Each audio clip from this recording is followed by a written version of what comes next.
আগে কইলাম না যে ডক্টর ইউনূস সরকার হচ্ছে একটা ব্লেসিং, মানে মানে বাংলাদেশের আনাচে কোনাচে বড় লোক গরিব সবাই এটার মানে স্বাদটা তারা পাবে। মানে ভালো জিনিস যে হইতেছে দেশে এটা সবাই দেখতে পারবে।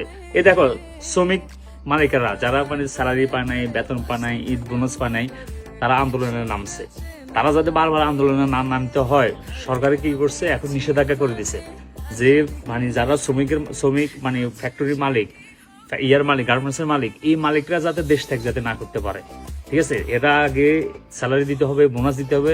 এক সালার ভিতরে দেখলাম যে মানে বোনাস না দিয়ে হাতে কোন রাজনীতি দল একটাতে যাইয়া ডোনেশন করতেছে। বেটা তুই আগে তোর ইয়ারে কর্মচারীকে বেতন দে, তারপরে ডোনেশন করিস। এগুলারে ধরতে মানে তাড়াতাড়ি ধরতে হইব। আর এটা ডক্টর ইউনূস সরকার শুধু ধরতে পারবে। দেখছেন আপনার টিকিটের দাম কি করছে, সিন্ডিকেট একদম ভাঙে, এখন টিকিটের দাম দাম করে নামে গেছে। এটা শুধু আমাদের স্যারে পারবে। সারা আল্লাহ স্যারে আরো 200 বছর বাঁচারা রাখো।